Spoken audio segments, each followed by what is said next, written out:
All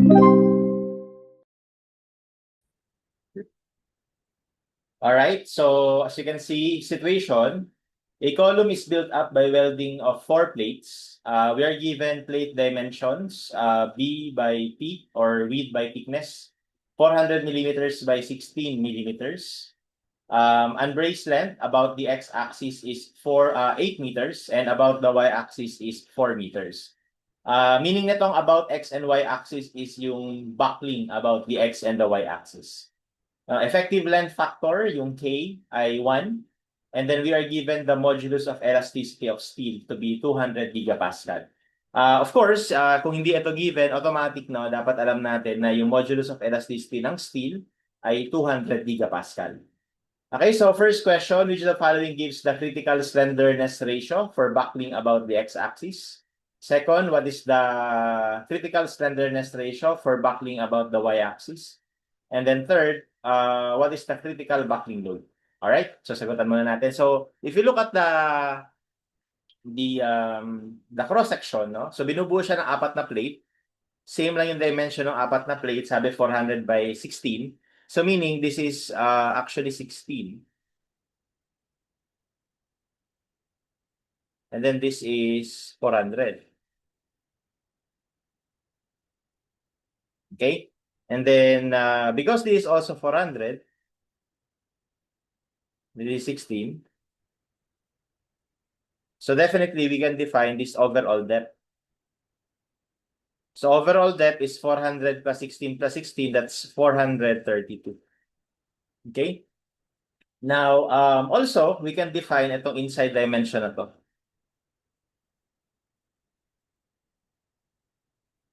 So that is just 400 minus, kasi di ba 16 ito? 16 to, 16 din to. So ibabawas na natin yung dalawang 16. So that is minus 32, no? So I think 368. So 400 minus 16 times 16 minus 16. So 368. Ayan. Okay? So, to calculate the slenderness ratio, so recall na ang slenderness ratio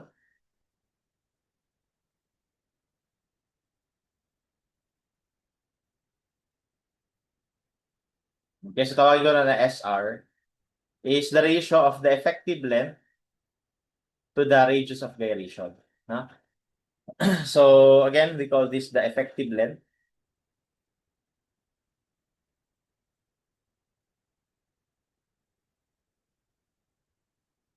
And then this is the radius of gyration.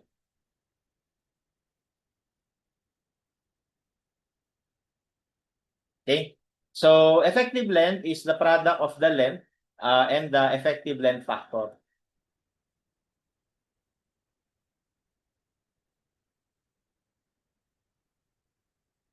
So the effective length factor is dependent on the type of support of our column, no? So theoretically, if the support is pin, okay, our effective length factor is 1. Okay? Ito yung mga common lang, no, na pwede natin ma-encounter. If the support is a combination of fixed ends, no? So our K is 0.5. And then if the support is one end fixed and then the other is spin, okay, so that is 0.7. So these are just theoretical values, no? Okay? So yan yung K. So dito walang problema kasi wala namang si binanggit. So we can just assume that yung effective length factor is already indicated in this particular lengths, no? So kumbaga we can assume that these lengths are already our effective length. Okay? So yan na yun. Kumbaga yan yung gagamitin natin na KL. Okay? So, dalawa yung slenderness ratio, no? Meron sa x-axis, meron sa y-axis, at yun yung tinatanong sa atin dito sa dalawang items na ito. So, para makuha natin yung slenderness ratio about the x-axis for number 1, so of course, yung effective length na gagamitin sa x, tapos yung radius of gyration na gagamitin is yung radius of gyration din about the x-axis. Now, recall that the radius of gyration is defined as the square root of the moment of inertia over the area. So kailangan natin ngayon makuha yung moment of inertia nito about the x-axis and about the y-axis. So to calculate that, unang-una sa paghahanap ng moment of inertia, kasi kadalasan ang kinukuha natin is moment of inertia about the centroidal axis, di ba? Kasi yun yung kadalasan na neutral axis natin. So dito, kailangan muna natin ma-identify nasaan ba yung centroid nitong built-up section na to. Now, in general, para makuha yung centroid ng built-up section is gagamit tayo ng Varignon's theorem. So mag-moment of area tayo to determine nasaan siya located, yung centroid. Sa case na to, hindi na kailangan kasi symmetrical naman yung pagkakaayos ng mga plates. Kaya sigurado tayo na yung centroid niyan is nasa gitna. So ibig sabihin, ito na yung centroidal x-axis, ito na yung centroidal y-axis. So basically, kukunin natin moment of inertia nitong mga to about the x-axis. Okay? And about the y-axis. So para sa x-axis muna. So moment of inertia, bali, pwede natin gawin, hatiin siya sa 4 na plate. Itong plate na to, tapos itong 2 plate na to. Tapos magta-transfer formula tayo no, summation ng ICG plus AD squared. Or alternatively, pwede rin natin gawin na kunin na lang natin yung moment of inertia ng buong rectangle na to. Tapos i-minus na lang natin itong butas na to na rectangle. Mas convenient yun dahil for both rectangles, they have the centroid located at the centroid of the intersection. Hence, wala ka na nung AD squared sa transfer formula. Okay? Kaya ganun na lang ang gagawin ko. Anyway, yung outside dimension naman, 400 by 432. Tapos yung inside dimension ay 368 by 400. So, ganun na lang ang gagawin ko. So, therefore, my R, or rather my IX, is equal to BH cube over 12, 400 by 432, cube over 12. So again, sa formula ng BH cube over 12 yung naka-cube po natin is yung perpendicular dimension doon sa axis po saan tayo naghahanap ng moment of inertia. So ang hinahanapan natin ng moment of inertia ay x, so dapat itong dimension na ito na perpendicular, yung naka-cube. Ito yung hindi naka-cube, yung parallel. Okay? And then minus yung moment of inertia naman itong butas, which is ang base mo naman 368, ang height mo 400. So we have 368 times 400 cube over 12. Ayan. Okay?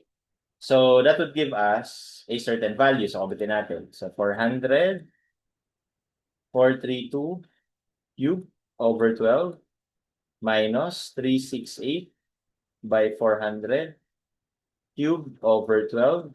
So that will give us this value. Ayan, 724.719 times 10 to the 6 millimeters to the 4. Okay? So store natin dito sa A. Okay, and then we are ready to calculate the radius of gyration. So, o nga pala, kumpitin natin yung area nito. So, sa area nito, I think wala namang issue, no? Ang area nito is yung total area lang ng mga plates. So, 4 yan na tig 400 by 16. So, 4 na 400 by 16.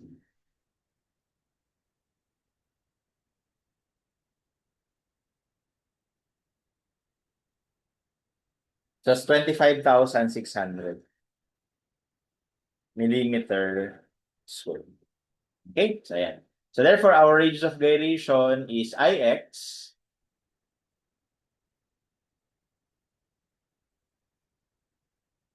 over area.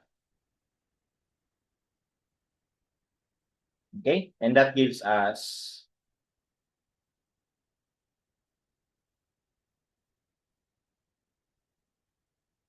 okay, so 168.25.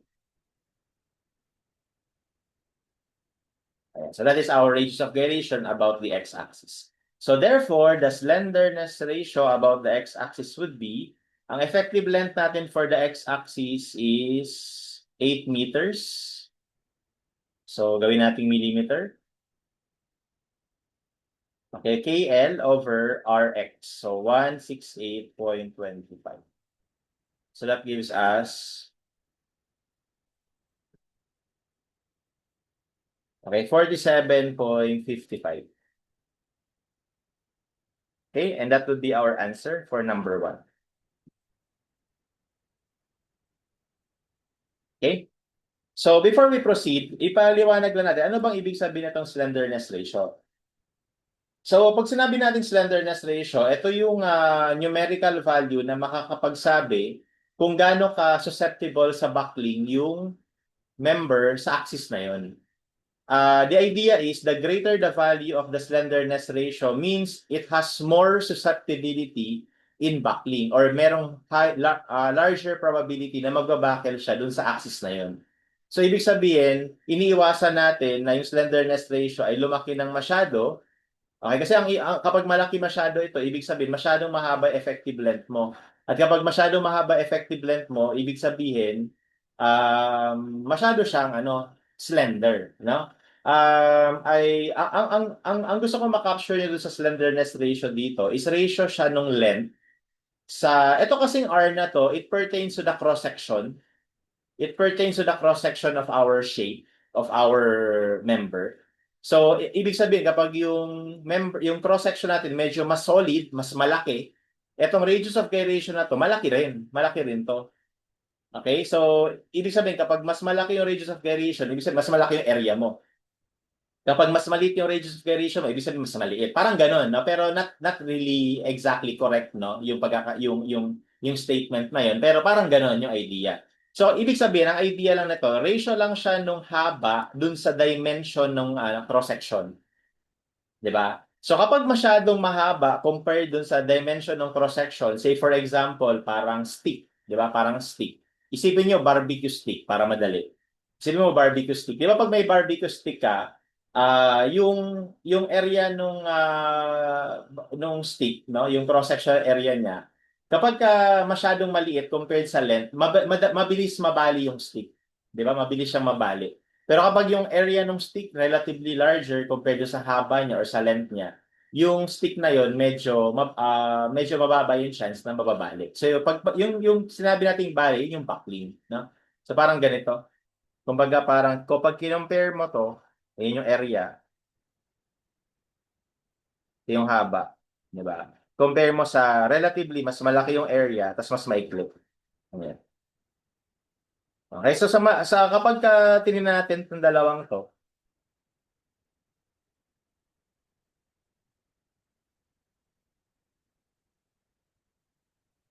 okay, pag tinignan natin itong dalawang to, di ba madaling masabi, no, kahit bata ang mag-isip, na ang unang mababali diyan itong member na to compared dito, no? Medyo mas mababa ang chance na mabali ito. Bakit? Kasi yung slenderness ratio nito, tsaka yung slenderness ratio, diba, kinompare mo, itong 1 mas malaki. Bakit naging mas malaki? Kasi mas malaki yung KL niya compared dun sa R. Yung R mo kasi ito maliit lang kasi maliit lang yung area mo. Dito naman, yung KL mo maliit compared dun sa dimension. Yung R mo dito pertains to this. Kaya yung slenderness ratio to mas maliit compared dito. Kaya ito yung merong mas malaking chance na mag-buckle. Okay? Compared dito. So yun yung idea ng slenderness ratio. It's telling us that ang slenderness ratio niya about dun sa x-axis, 47.55. Okay, yan yung value. So kumbaga, yan yung slenderness niya or yung quantifiable definition ng slenderness ratio na. Okay? So that is only for the x-axis. At hindi ibig sabihin na yun yung critical slenderness ratio nitong section na to. Okay? But for now, yun yung sagot natin, no? Letter C. Ngayon, kunin naman natin, what is the slenderness ratio about the y-axis? For the buckling about the y-axis. So, kapag gano'n, ang magbabago lang, syempre, una, yung effective length natin, dapat ito na, no? Yung sa y-axis na. Tapos, yung moment of inertia natin is magbabago na about the y-axis na. So, dito na tayo mag-moment of inertia. Kaya in turn, yung R natin, magbabago rin. Okay? So, for number 2, ang slenderness ratio natin about y is equal to, of course, yung effective length about y over the radius of gyration about y. So para makuha natin yung radius of gyration about y, kunin muna natin yung moment of inertia about y. So ang diskarte ulit, pwede natin itong hatiin sa apat na rectangles. Dito tayo mag-moment, no? Or kukuha ng moment of inertia. Or pwede na isang buong rectangle na lang, ma-minus natin to. Which is again, mas convenient dahil itong dalawang rectangles na to, ang centroid nila nandito rin, kung nasaan yung centroid nung axis na pinag-uusapan. Okay? So, sa y-axis. So, ganoon na lang ulit. Pero ang mangyayari lang, magbabaliktad. So, halimbawa, ito. Ang B natin ngayon, ito. Ang H natin, ito. Kasi lagi yung naka-cube is perpendicular sa axis of inertia. At ngayon, ang hinahanap na natin is yung y-axis. So, we will have IY to be equal to 432 times 400 cube over 12 minus, so bali ito yun ha, BH cube. Tapos sunod, ito naman, BH cube. So, 400, 368 cube.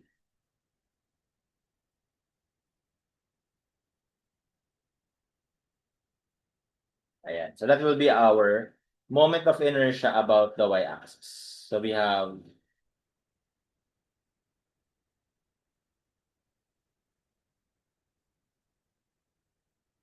so, baliktarin ko lang to.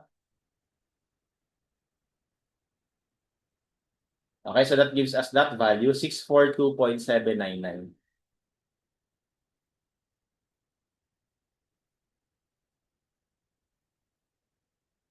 Okay, so store natin sa B. Okay? So, therefore, our radius of gyration about y, ganun pa rin, square root of IY, which is 642.799 times 10 to the 6 over area. So, yung area naman natin same lang because we are referring to the same cross-section.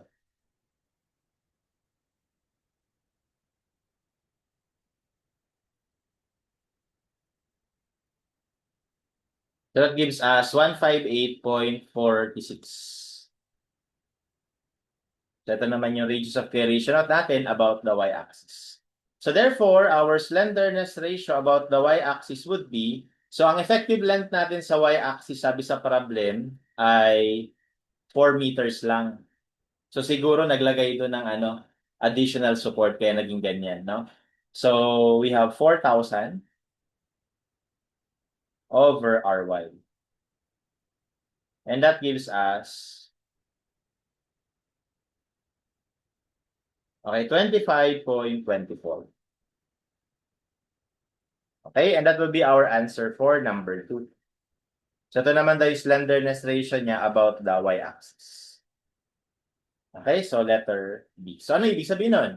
Ibig sabihin, kapag kinompare natin yung buckling about the x-axis sa y-axis, mas malaki yung chance na mag-buckle siya sa x-axis kasi mas malaki yung slenderness ratio niya about the x-axis. So, ibig sabihin, mas slender siya about the x-axis compared sa y-axis. So, ibig sabihin, sa case na to, ang critical slenderness ratio natin ay ito. Okay? So, therefore, lagyan sa baba, no? Therefore, the critical slenderness ratio is yung slenderness ratio about the x, which is 47.55. Okay? So, bakit yung mas malaki? Kasi nga, ang sinasabi ng slenderness ratio is mas mahaba siya compared sa dimension niya in that axis. So, that means mas malaki ang chance na dun siya mag-buckle. And as an example, siguro parang ganito yung nangyayari dyan. No? Kunwari, ganito yung natin, shape natin.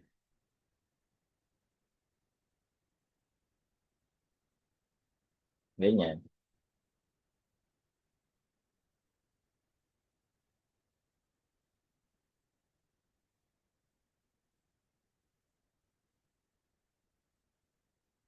Ganyan, no? So, ito yung x-axis.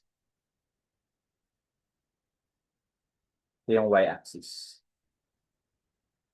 Okay, pag sinabi natin buckling about the x-axis, gaganto siya magbabuckle pag ganyan. Ay, pag ganito. Okay, kapag naman buckling about the y-axis, pag ganito siya magbabuckle. Ganyan. So, ibig sabihin, yung moment, yung iikot siya about this, yun yung buckling about the y-axis. Or para malinaw, ganito. Lagyan natin ng kulay. Kapag dyan ka nakatingin ka sa y-axis, ano?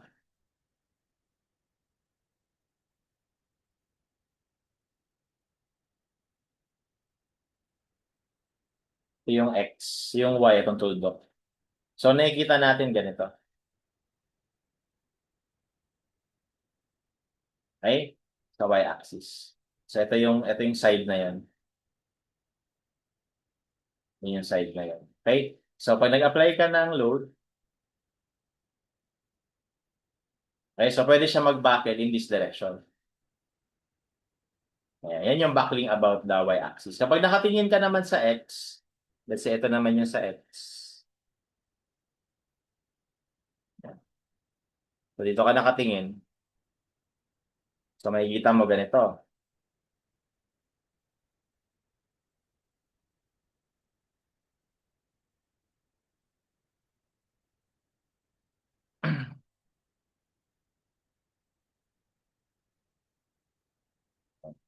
Okay?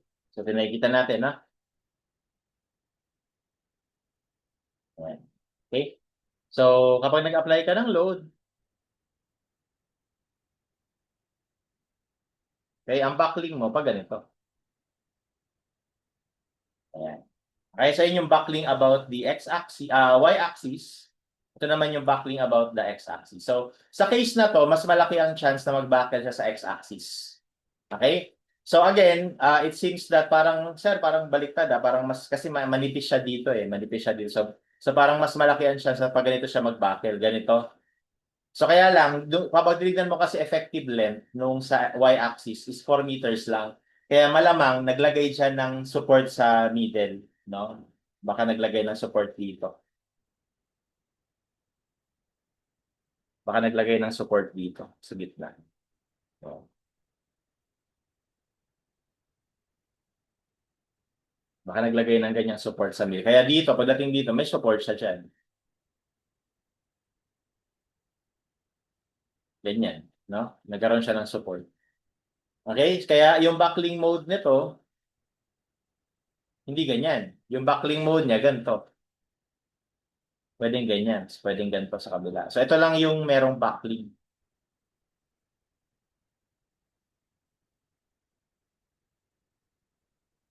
Yan lang yung may buckling. Kaya, dahil maiksi na siya, no? Kumbaga, from support to support, maiksi na siya compared dun sa dimension niya. So, that's why, ang nangyari, mas less na ngayon yung chance na mag-buckle siya dito. Kaya ito na yung mag-over.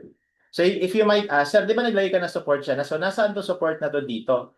So, kung titingnan natin yung support, dito natin nilagay eh. Kaya pagka tinignan natin dito, ito yung support na yon. Parang yan lang yon. Kaya yung support na, hindi siya makakatulong sa buckling na to. No? Kasi naka-support lang siya in this direction. Diyan lang siya naka-support. Dito, para lang siyang tuldok. Kaya pag nag-buckle ito in this direction, wala siyang silbi. Kaya yung length nung sa buckling about the x-axis is yung full length pa rin na 8 meters. So that's the idea. Okay? Kaya dito, mas malaki ang chance na mag-buckle siya sa x-axis. So mas critical siya sa x-axis for buckling. Okay? So ang ibig sabihin yung magiging buckling mode nito is pag ganito.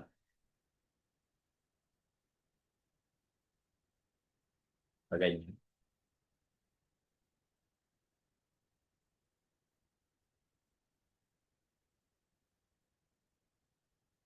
Okay? So magbabuckle ito. Burahin ko lang to ah. Kumbaga yung dilaw na yun,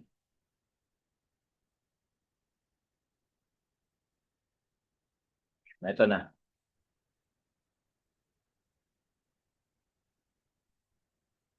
Ito na yung ano niya, yung side view niya.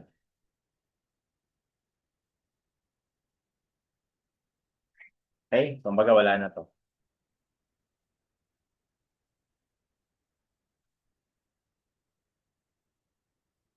Okay? So parang ganun. So babaluktot siya on the about the x-axis. Okay? So parang ganyan, no? So anyway, that's important because sa third question, tinatanong tayo, what is the critical buckling load? So the critical buckling load has something to do with what we call Euler's buckling load, no? So si Euler kasi nakapag-derive ng formula ng load that will cause buckling, no? So for number 3,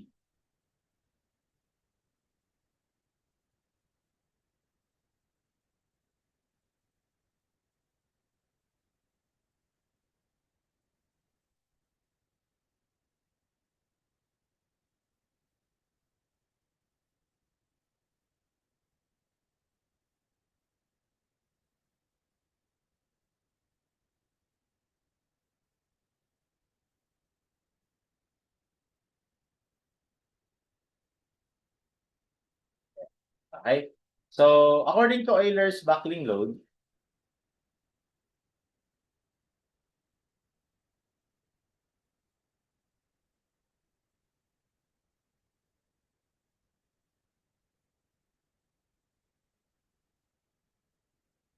okay, so yung Euler's buckling load is the minimum axial force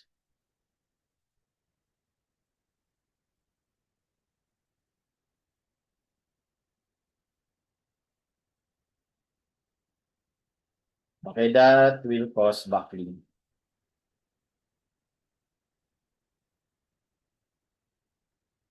Okay, and derivable ito, pero huwag na natin ipakita kung paano dinerive. Hahaba lang. So, PE is the pi squared EI over L squared or effective length squared. Ayan. So, yun yung Euler's buckling load. Okay? And yung Euler's buckling load, pwede natin yan i-relate dun sa tinatawag na slenderness ratio. Note that yung radius of gyration, di ba, square root of I over A.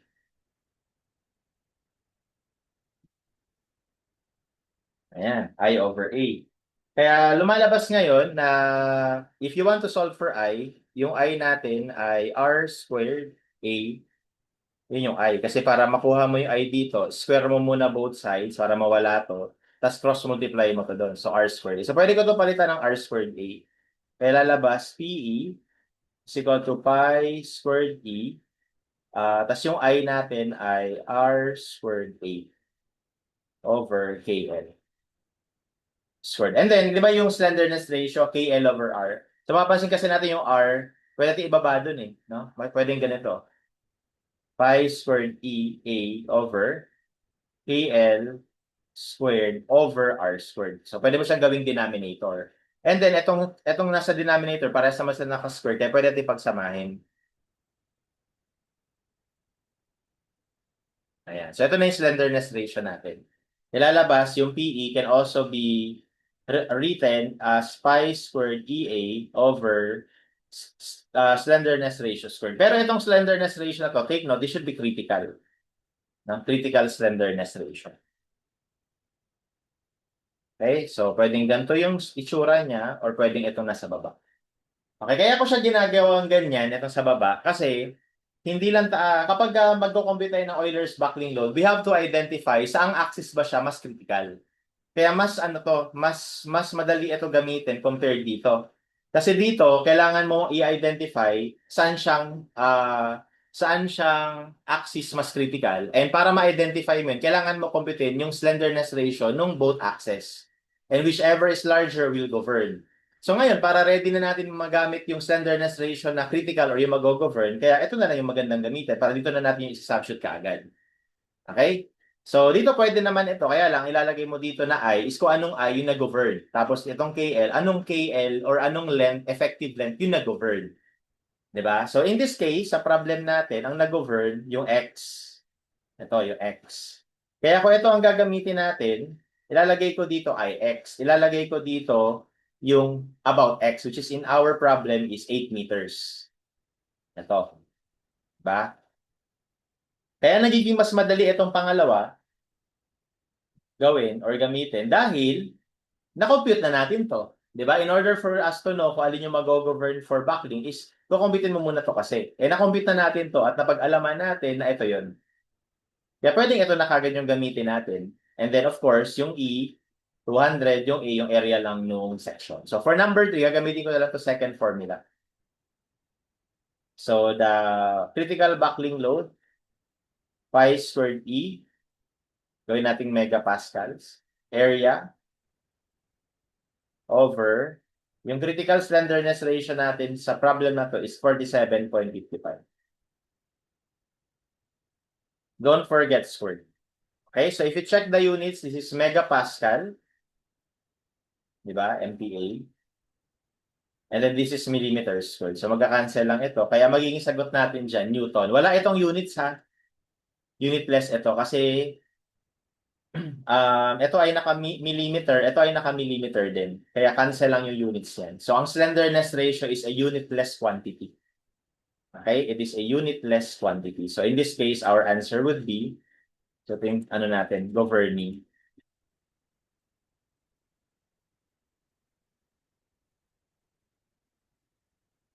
Ito yung governing. So pi squared E 25,600 over slenderness ratio squared. Okay? So this is in Newton. So if you want this to be in kilonewton, divide mo lang ng 1,000. Okay, and that's gonna give us 22,352.15.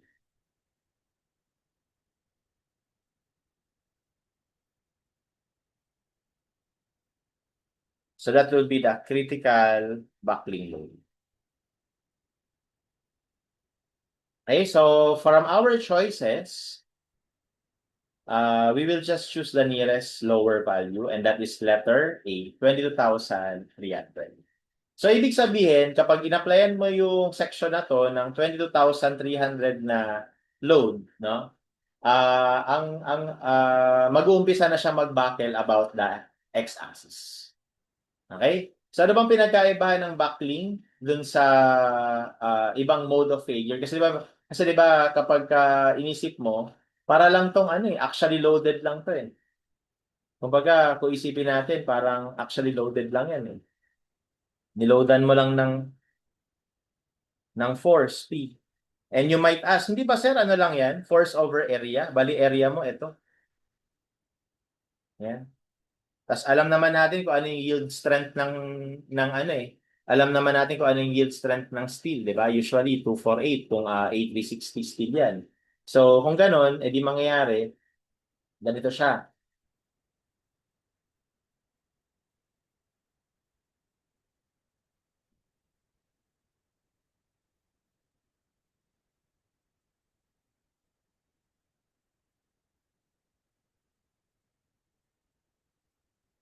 Edi magiging ano lang yan, no? So stress is equal to force over area. O di makukuha mo yung force, that is just stress, yung yield strength times area. Ganun lang yun, di ba? So, di ba yung yield strength natin, kunyari lang, example lang ito, 248 megapascal. Tapos yung area natin, 25,600. No? So, yung P natin for this case, for this one is 248 times 25,600. So, that gives us, ilan to? So, that gives us 6,348.8